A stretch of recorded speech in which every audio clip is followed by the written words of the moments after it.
All right. So we'll be talking about data types today. Okay. W3 schools.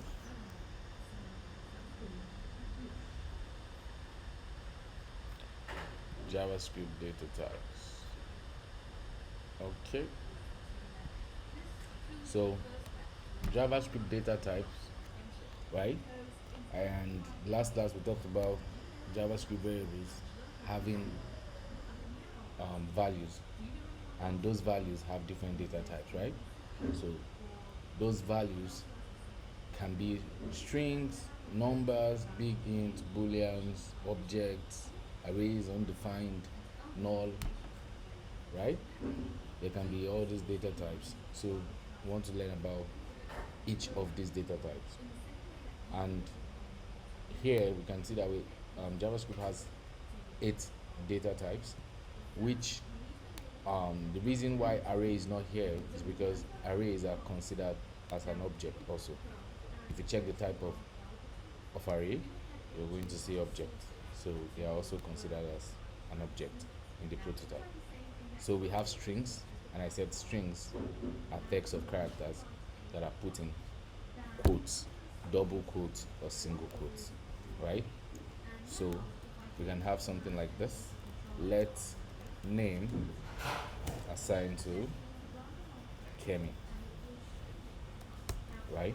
So this variable is holding a value, right? And the value is of which data type? It is what? A string, right? So strings are characters that are enclosed in quotes.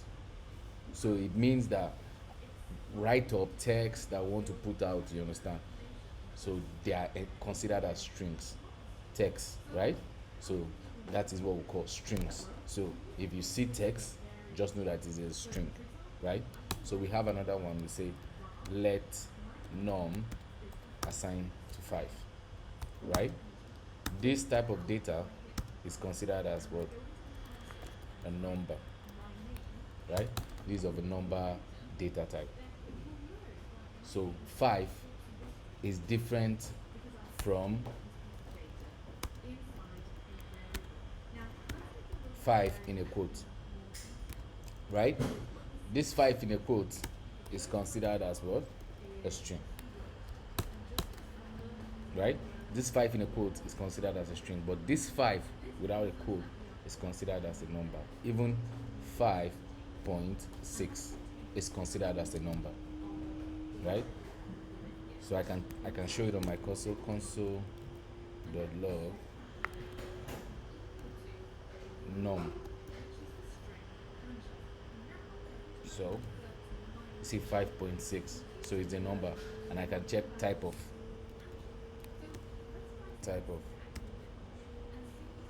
right? Sorry, type of, what did you see? Number, right? I can say type of num1.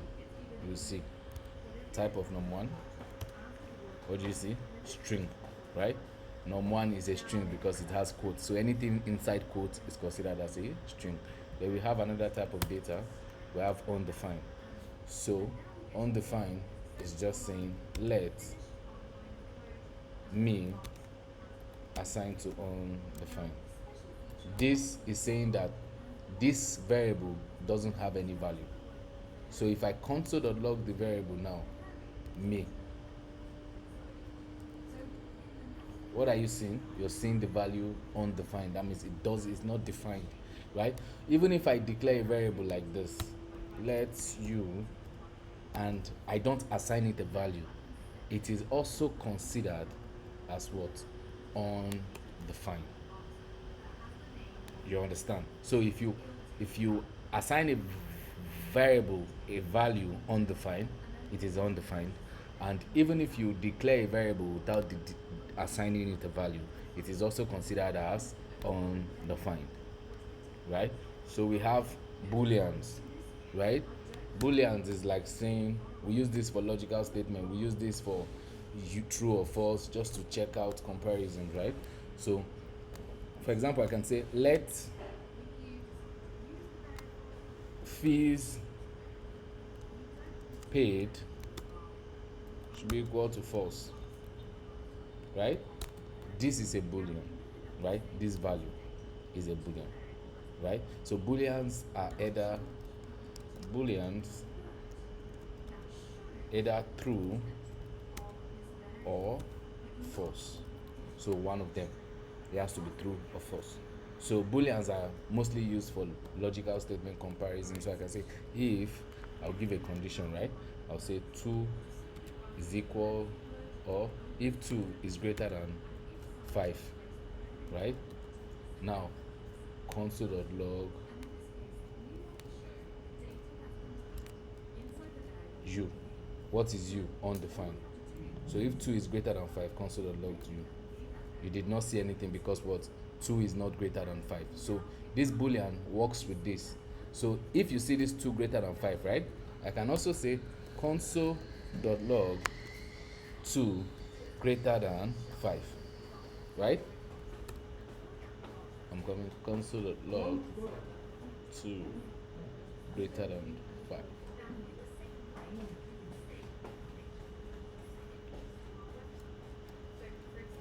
Yeah. Where am I? JavaScript, yeah. Okay, 2 is not greater than 5, so it will not work. So let me just make it 12. That's the reason. Console.log. So you see, console.log 2 greater than 5. Or let me just take it down so I don't. So let's understand this below. I'll come back here. So now, console.log 2 less than 5. Let's see. What did you see? True. That's a boolean, right? I can also say console.log 2 greater than 5. What did you see? False. So I'm asking, is 2 greater than 5? Is 2 less than 5? It will return a boolean. So this is why we use boolean, right? So in here, I also said console 12 greater than 5, do this. So it will check, is 12 greater than 5? True. It will now do the code. So booleans are used to just comparison, logical. If you go, you work on like a small project, even if it's just a project of asking questions, just submit a form. If you understand booleans when you use if statement. So it's much more of true and false. There's nothing more to it. It's just about true and false, true and false. So that's boolean, right? That's boolean. So we have big int. This for big numbers. You want to record big numbers. We have objects. Objects are collections of key value pairs. For example, we can have a key and value, right? Key, value. So the key is the property, right? And the value, property, value, right? Undefined, without value. Then null, a primitive value representing object access, right? So when something is null, you don't know the value. It's null, it's not there. You understand? It's not there. So that's just it. That's with null. Then the symbol, this is a new